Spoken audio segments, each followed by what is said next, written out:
Hey guys, Delman here with another video for you. This is one of my favorite topics, and I haven't done one of these videos yet. So yeah, let's jump right in and talk about capital ships and how they affect the verse and what roles they will have in the verse and what their purpose is and how you can use them. Right, so at the end of the day, a capital ship is an incredibly large vessel often designed for combat, right? So what we're talking about here is your organization main means of like combat, like your main fleet ships. I mean, sure, battles may be fought with fighters and bombers, but wars will be won with capital ships. That's the way it's going to work. What I mean by that is, if an organization deploys their capital ship against another capital ship from the enemy organization and they lose one of theirs, or they lose their flagship, their one big ship, then they're in like a world of pain, because that is their flagship, that is their spine of their army. Now, yeah, I did have this crazy idea a while ago about someone buying, you know, say 10,000 pounds worth of auroras and be like, my auroras will block out the sun, and just send like a huge swarm of auroras at people, but that'd be a crazy idea. I mean, if someone wants to put that into practice, you know, let me know. I want to see how it pans out. But yeah, capital ships will be the main means to an end for combat. And they're going to be the main leverage point of the politics in the game. And what I mean by this is, organizations will, you know, it's inevitable. They're going to grow and they're going to start, you know, coming to agreements with other organizations so they don't clash and lose resources. And at the end of the day, whoever has the most active capital ships or has the best, like, you know, let's say the best reputation for their capital ship or ships is going to have the biggest stick to wave around, basically. And we all know how that goes. The guy with the biggest stick usually gets the say. Now, capital ships will be your bargaining tokens. They will be your deterrent.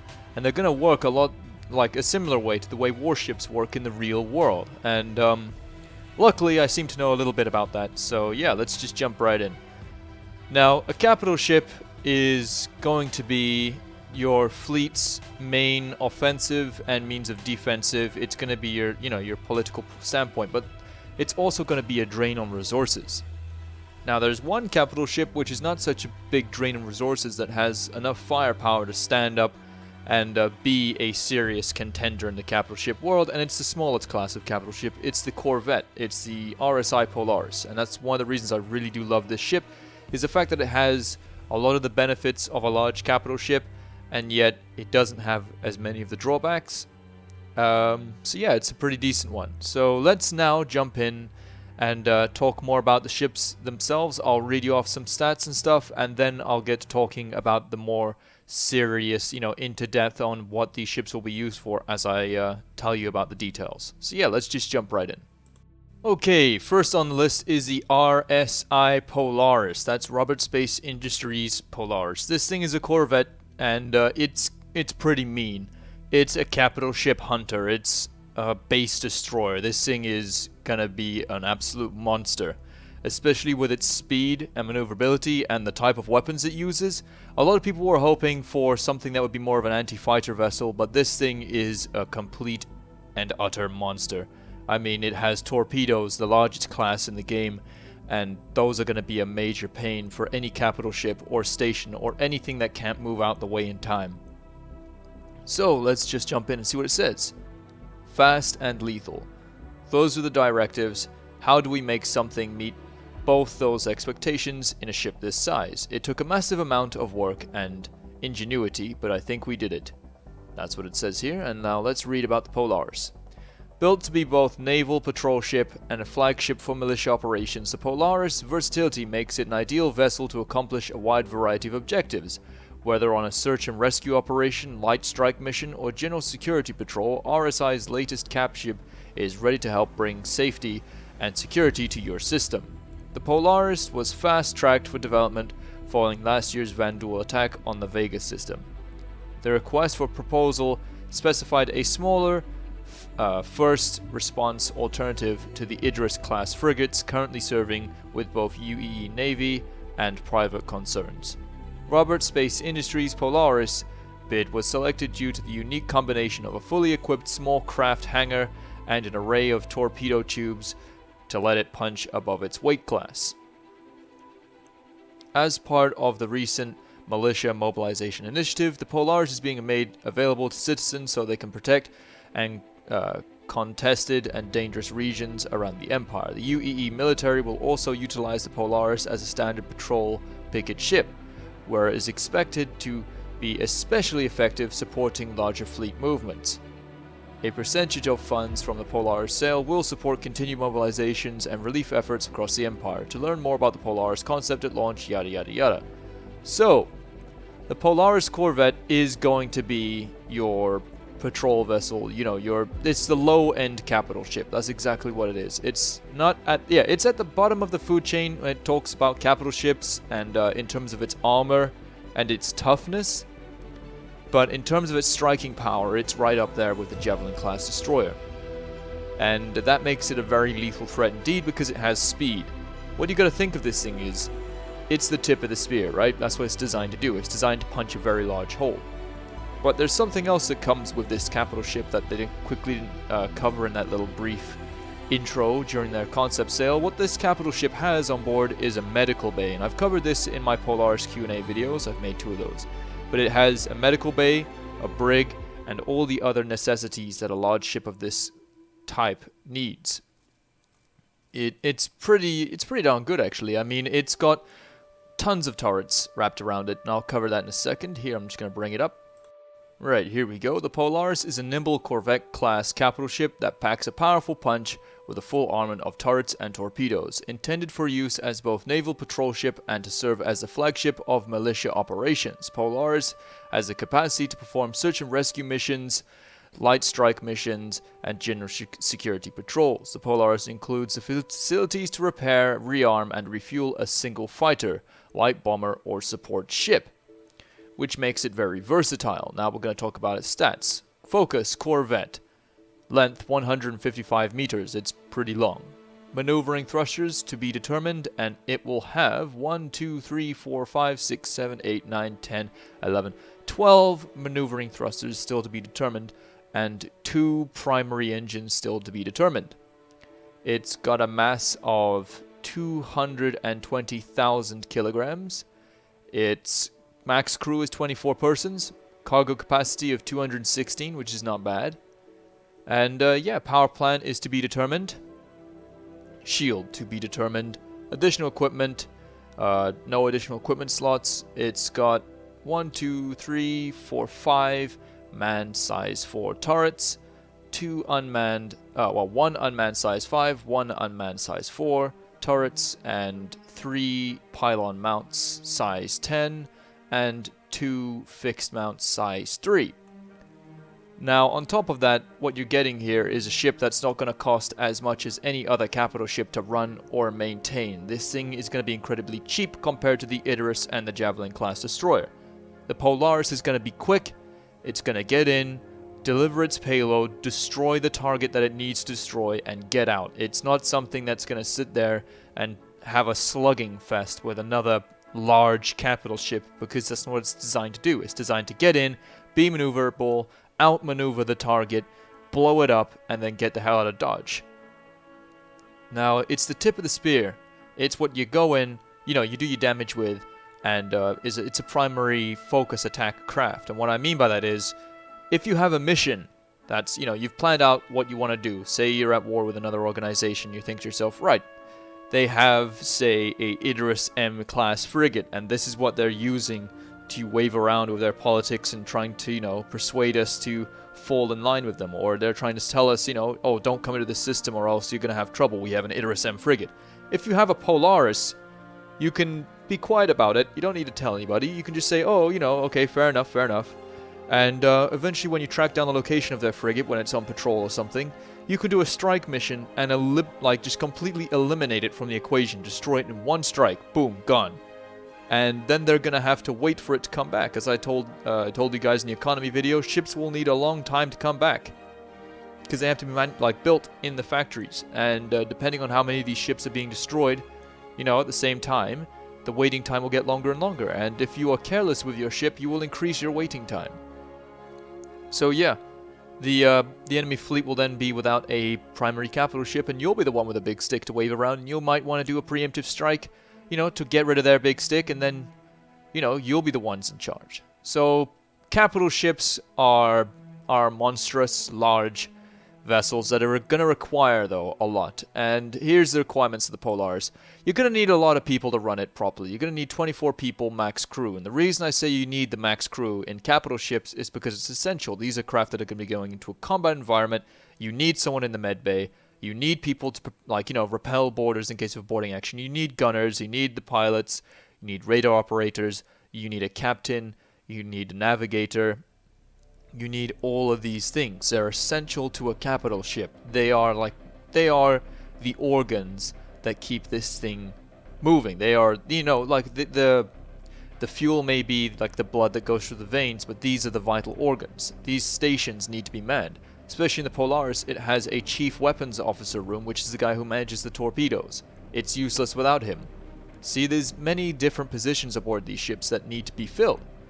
So the Polaris is going to be your quick, get in, deliver damage, get out, or even if it's part of a larger strike force, it could be the thing that does the damage while you use an Idris or a Javelin to tank the damage, right? So you'll use your Polaris, it'll come in, do an attack run, and be too maneuverable for the enemy ship to handle, or the enemy fleet to handle, and they'll be busy focusing on the larger class of ships, because let's be honest, when something big and mean shows up, everybody shoots at that. They all ignore the thing that's flying around in the distance, not really realizing that that's the bigger threat. So yeah, Polaris is an amazing ship, guys. I'd highly recommend you pick one up when you get the opportunity.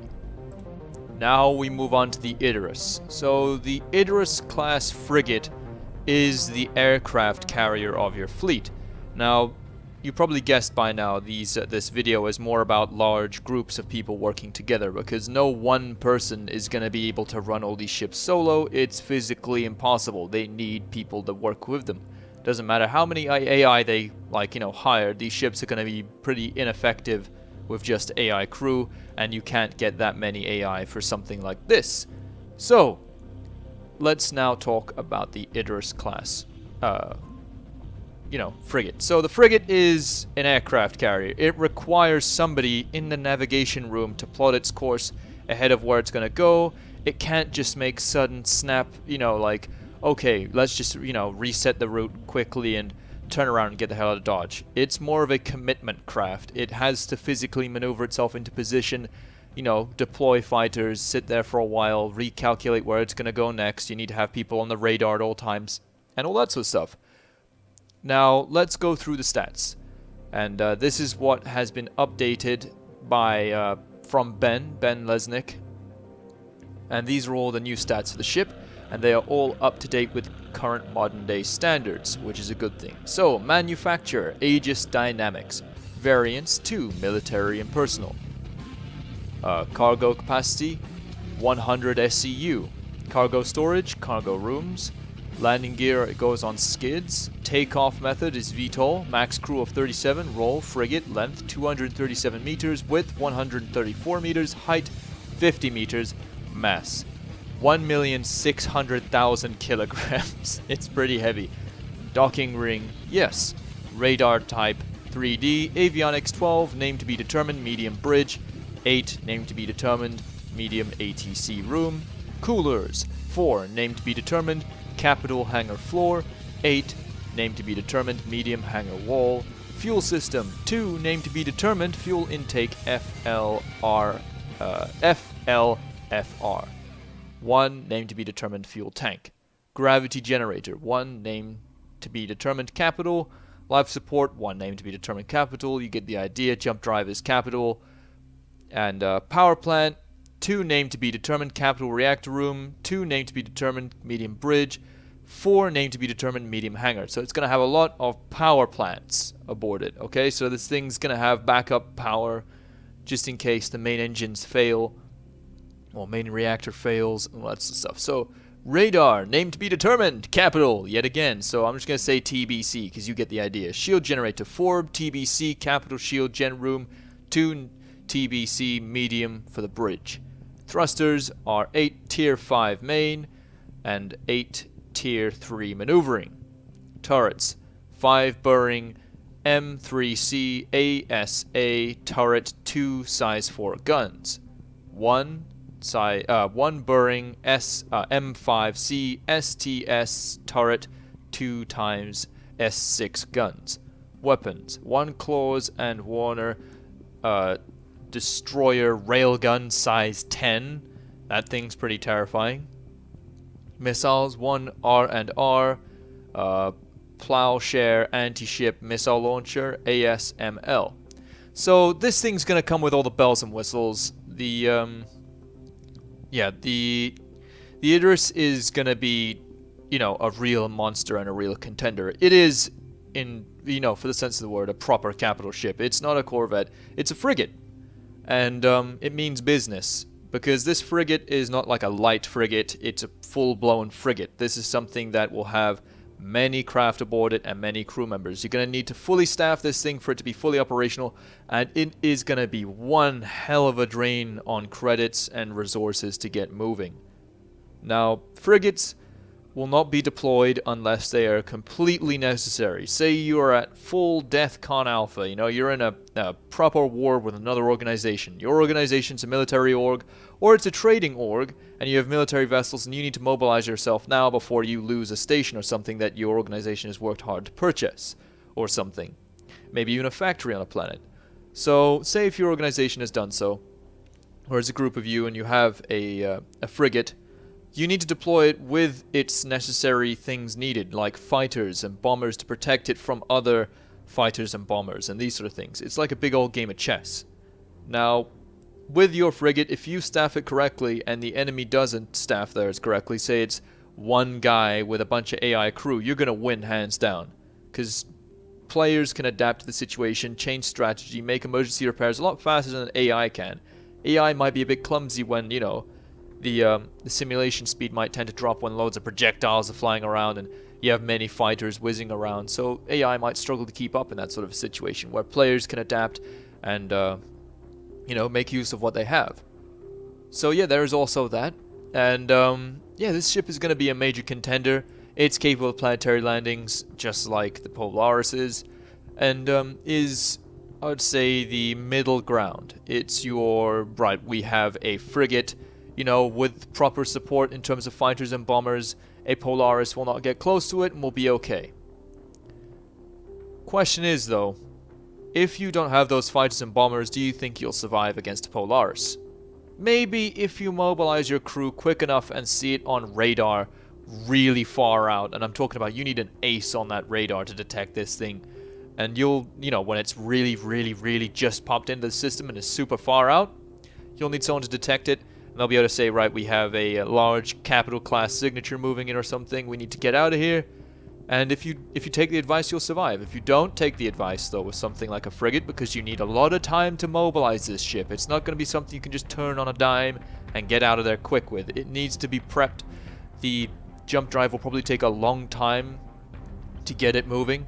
And you're going to need, you know, a lot of practice and drills and combat drills for people to get to where they need to be to do their jobs perfectly and flawlessly to get you out of trouble in a hurry.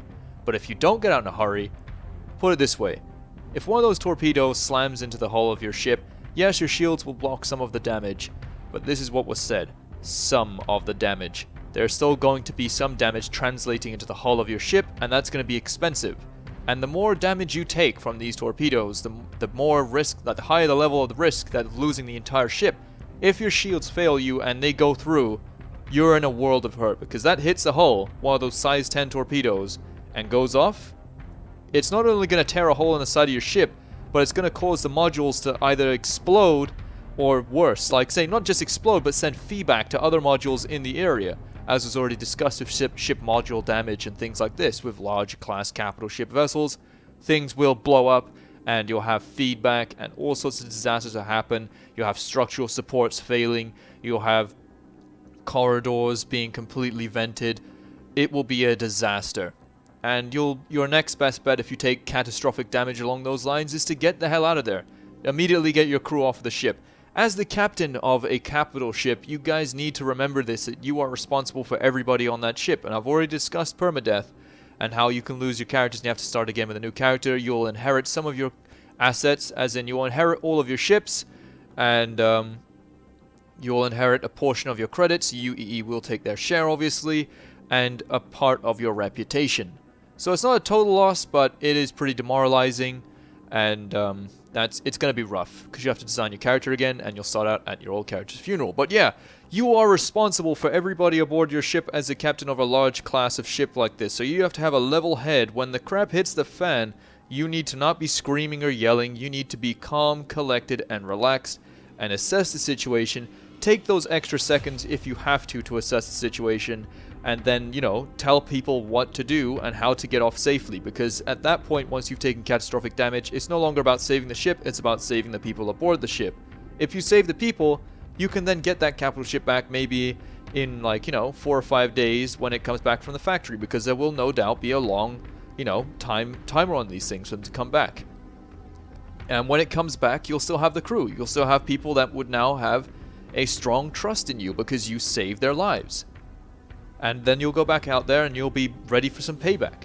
But if you don't, and you get greedy and you try and save the ship even though it's beyond saving, and you start screaming and yelling at people, you have some people that will escape on their own accord before the ejection systems fail, which can happen on these ships, guys. Please remember that, even with the Retaliator bomber, your ejection systems can go offline if they take too much damage. Say if you're in a frigate and you're waiting till the last second to eject, that's too late. Because one stray hits something and sends feedback somewhere you don't want it to, and boom, your escape system is offline. And you need engineers to fix that, and by that time the ship has probably already been destroyed. So please take that in mind, guys. So Idris frigate is an amazing ship if it's used correctly, and should only be deployed in a combat situation or for a major, say, mobilization effort where you're moving some very precious materials from A to B. Then use this thing. Don't use it for general willy-nilly, let's just drive it to the other system and show these guys what we have kind of thing, unless you really need to. Unless you're under threat and these guys are saying they're going to come and blow up your, like, you know, your station or take it from you, then just maybe do a patrol with a frigate and a bunch of fighters and bombers that show them that, you know, we've got the credits and resources to show that we can move this thing around. Right, so let's move on to the next ship here. Right, now we're going to go into the biggest class of ship that a player can own, you know, as of right now. Eventually, players will be able to capture things in the game like Bengal carriers and things like that, but let's focus on the capital ships that are available to us now.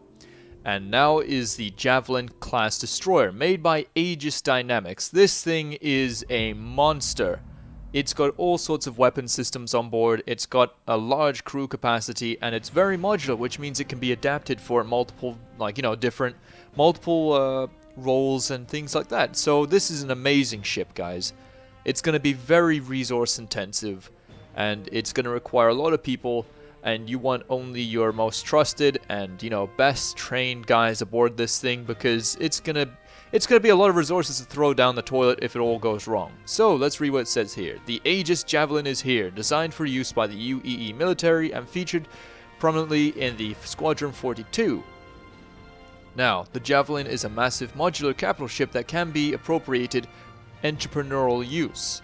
With a detailed interior, plenty of modular room options, high crew capacity, the Javelin is a ship intended for group play. In the real world, the Javelin is well on its way through the development pipeline.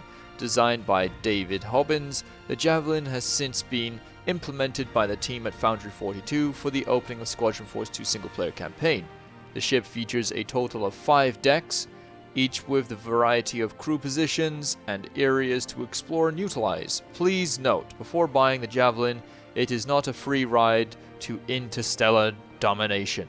Whilst the largest ship we have made available to backers, it's actually the smallest UEE ship of the line. Additionally, Javelins are sold to players are used by the UEE. They are surplus ships with their military weapons removed. Purchasing a Javelin means means a new quest for your org or team as you rearm and upgrade it for your needs. The ship will also be available in the finished game for players who wish to earn it. 200 Javelins will be made available during the sale, blah blah blah, for $2,500 each. The proceeds from these ships will go towards, and you get the idea, that's basically just selling information.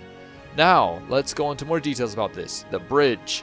The Javelin's heavily armored bridge looks out over the rest of the ship's superstructure, centered around the fleet-class command and control interface. The bridge allows a dozen crewmen to have a full run of both the destroyer's facilities and an eye-on awareness of its deep space environs. Bridge positions include capital, executive officer, communications, weapons, radar, helm, and science positions. The bridge is surrounded by escape pods designed to allow the entire command team to make a quick escape should the worst happen. These escape pods, which can be found throughout the ship, are designed to carry 5 crew each. These escape pods are military spec orientated for easy retrieval by unladen Argo transport ships. That's pretty cool. Let's see, top deck. The Javelin's top deck, also known as officer country, is home to quarters of the ship's captain and executive officer, with all comforts of home. The prime attraction of the top deck is 6 modular rooms and upper hangar, used for smaller launches of cargo, like, or cargo and Aegis Dynamics productions, carry an array of battle-orientated room modules which can be easily slotted in and out of place while the Javelin is in orbit. A number of other manufacturers are now creating aftermarket modules for civilian roles such as science, and cartography. Additional escape pods for officers are present on the top deck. Seems like the officers on these ships get a lot of treatment, and yet everybody else is kind of like, where's our escape pods kind of thing. You guys have 2, like for every one of you. So yeah, this is interesting. Javelin isn't just a name, it's the ship's internal layout philosophy is based around a long, straight Javelin corridors. Right-angled turns are used almost exclusively to connect more long, straight corridors, giving the ship an overall cramped but stretched feel. So think Concorde, guys, if any of you remember that plane. Mid-decks. Mid-deck aboard the Javelin is where the real work happens. Yeah, aka this is where the lack of escape pods is coming in, I'm guessing. It includes access to 2 torpedo bays and 6 turret emplacements, giving the ship both offensive and defensive capabilities. The Javelin's engine column is located here, so if you guys are fighting this thing, aim for the mid-decks, it's where the engine seems to be. The Navy advises that it will be staffed at all times for optimal performance. Onboard communication connects the engine column directly to the command stations on the bridge. 2 of the modular component rooms can be slotted onto the mid-deck. The ship's left flank includes the access to the hangar, medical bay, and the brig. While the right-hand flank includes 2 sets of crew quarters, showers, toilets, and mess hall. Mid-deck also includes escape pods. I like how it doesn't include that many though, guys, in terms of escape pods for the mid-deck. And there's a direct communication between the bridge and the engine room. That makes sense, but I can often think that this is only going to be used simply for the people in the engine room yelling at the people in the bridge of, "Why have you got us killed?" You know what I mean? It's like, "You sons of guns, you got all the escape pods, you go to hell, I'm turning them off from here," you know what I mean? So yeah, that'd be pretty interesting. I have this image of like the Titanic in my head where the people on the bridge seal off the engine room, trapping the people inside as they bail from their sinking ship. Each deck is given a specific function, and in the case of a mid-deck, divided literally between crew habitation and functions placed on the right and military functions on the left.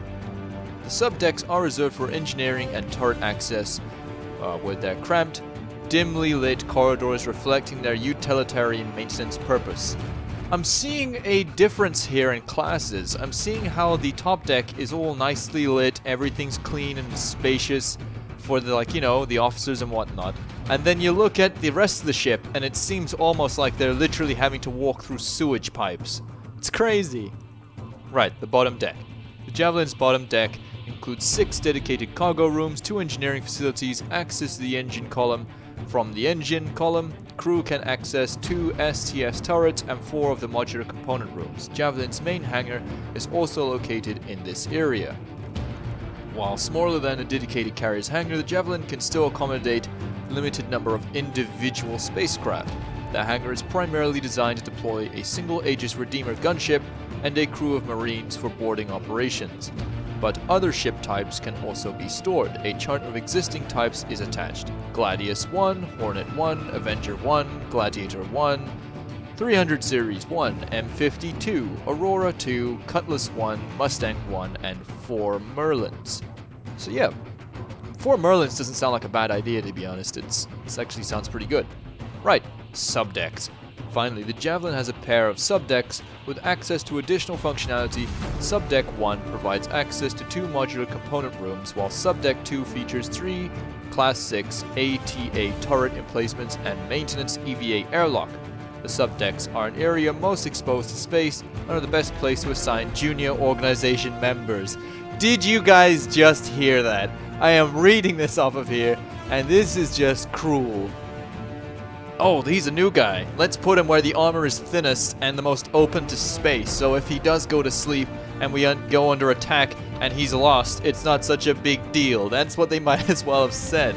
That is so mean. Oh my goodness. Right, let's carry on.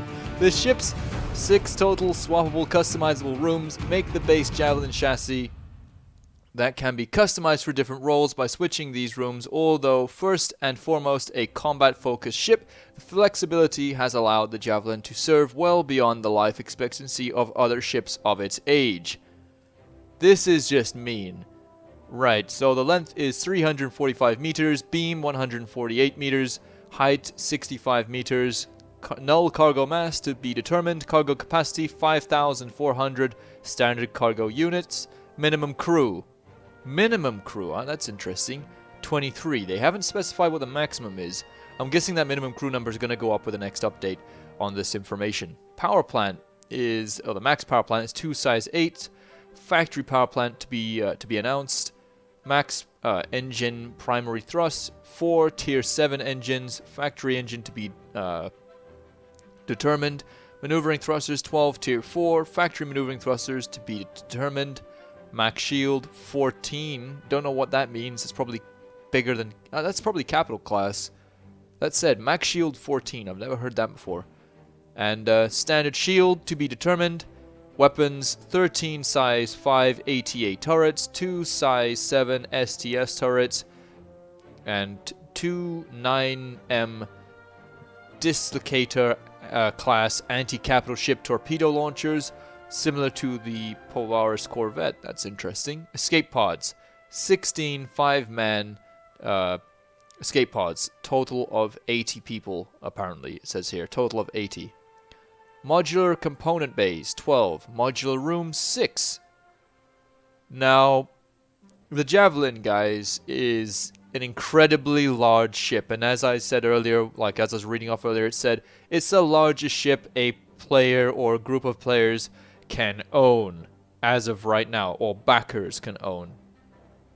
Now, it's large and it's orientated very much in the rough cut edges of a pyramid scheme. What I mean by that is it's a very, very cold ship for a very cold organization, meaning the people who are new in an organization that would use something like this usually, mean less than someone who has been in the organization for a long time. And I don't agree with that personally. I'm more of a everybody's voice needs to be heard kind of guy.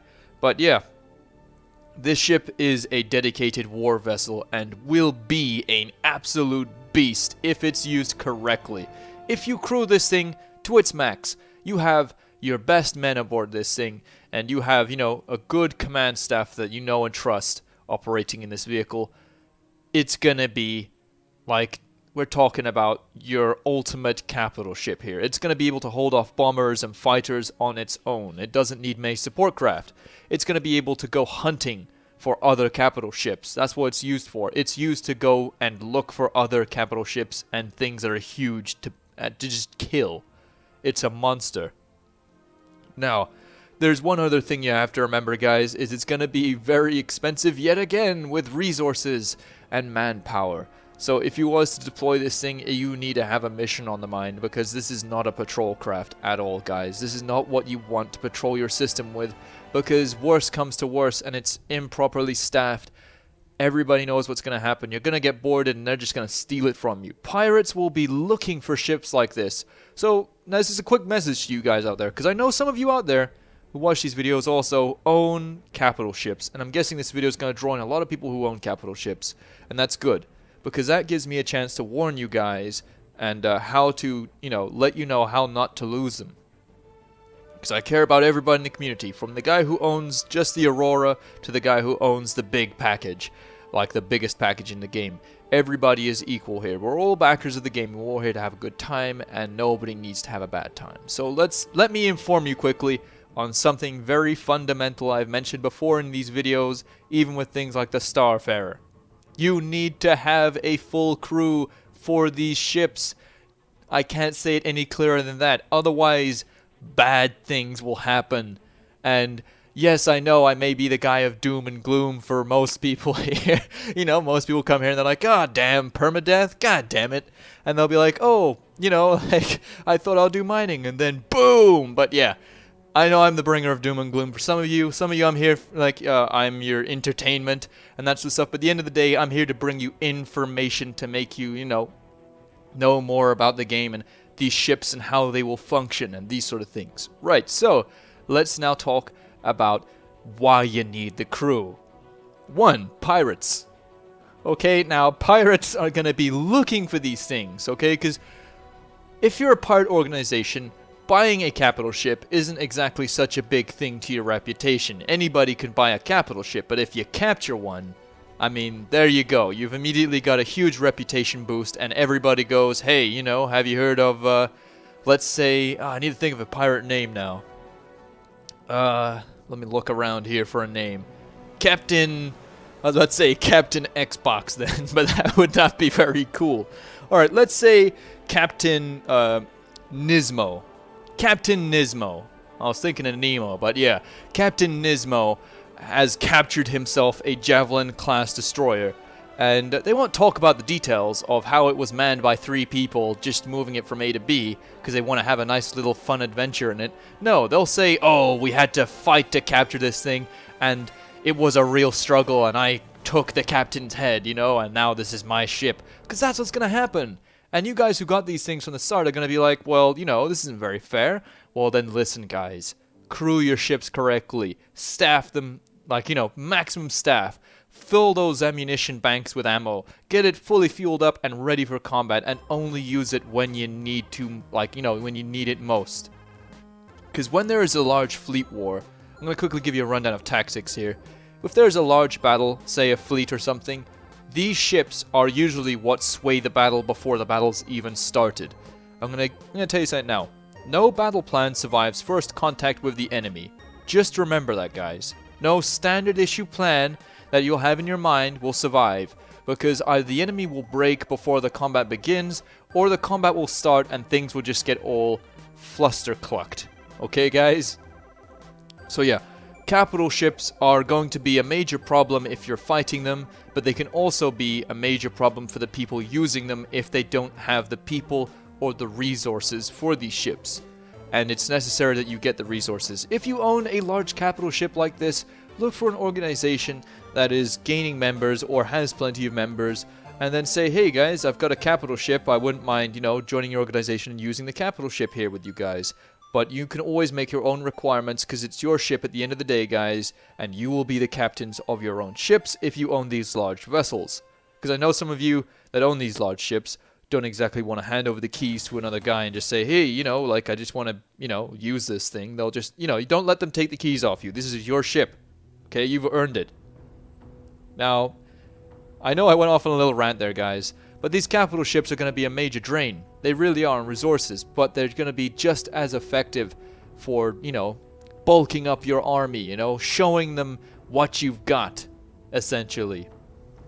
So how these ships will usually play out is, you'll have a frigate. Frigate is okay for fighting things like Polaris and maybe a Javelin class destroyer. If your frigate is crewed with exceptionally good crew, and you're fighting a Javelin class destroyer which crew are relatively okay-ish, you can come out on top on this, guys. You're just going to need to really fly smart. and employ some seriously good tactics, because your maneuverability is going to be relatively similar to this thing. Even though it may weigh a hell of a lot more than your ship, it's got just as powerful terms and engine, so it'll be just as maneuverable and just as quick, and you're going to have to be really quick on the dime, because this thing's going to have a lot of guns and it's going to have torpedoes, and in a large capital ship fight, you're going to rely on your support craft to take out those guns and take out those torpedo pylons before they can fire. Now remember this, guys, in a large fleet battle, when a capital ship goes up against another capital ship, the one that has had a majority of its critical systems damaged beforehand is the one that loses. So if you start losing weapons, say you're using a Javelin class destroyer and you're going up against a frigate, and then all of a sudden a bunch of support craft for that frigate shows up, and you start losing weapons, and your shields start to fail in certain areas, that's when it's time to bug out or call for help immediately, because things are going to go bad from there then onwards, because that railgun, if it gets the opportunity, will do serious damage. And we just talked about how narrow these corridors are. In the event of serious damage, these corridors are going to start to close up. There's going to be debris blocking them, and that's going to cut off arteries of the ship. And like I said, just like on the Titanic, people are going to get cut off from their escape pods. And what's the primary thing you want to remember, guys, as a captain? You want to keep everybody alive. Okay? First responsibility is keep everyone alive. Second responsibility, use the ship to its best, its best possible performance. 2, you try and get the ship out of danger. Oh, 3, sorry. You try and get the ship out of danger if it's possible. If it's possible, guys. Don't throw away your friends for something like this. It's not worth it. Okay? Just don't do it. It's not a cool thing to do. Maybe it might be funny, to you, when your buddy is banging on the door like, hey, get me out of here, the engine room's gonna blow up, you know what I mean? I can smell myself cooking. That might be funny for 5 minutes, and then, you get in your escape pod, and then you've escaped, and then you'll think for a second, wait a minute, that was my buddy I just left back there, and he's gonna have to make his character all over again now. He's just put all that work in to help you crew your ship, and you let him die. And that's a pretty dark thing to do. And if you have a conscience like me, I wouldn't be able to, handle that. I'll be like, no, I'm getting you out of there, you know what I mean? Well, captain goes down with the ship, that's my policy. But yeah, thank you for joining me on this video, guys. I know it was a bit of a rant, but I want to give you the basics and a rundown on what these ships are capable of, what you'll need to run them, and all that sort of stuff. I will be doing a video series on fleet tactics for you guys, because I know there's lots of new organizations forming and things like that, and fleet tactics is one of the things that I know a fair bit about. Alright folks, thank you for joining me. You know the drill, commanders. Fly safe, and I'll see you in the verse. And don't go leaving your men behind, okay? Don't go sealing them off, okay? I know it may sound like, a bit of a funny joke here and there, and, oh, it's okay, it's just my brother or something, you'll be thinking. But no, it's not okay, okay? No one likes the smell of burnt human in the morning. Alright, take it easy, guys.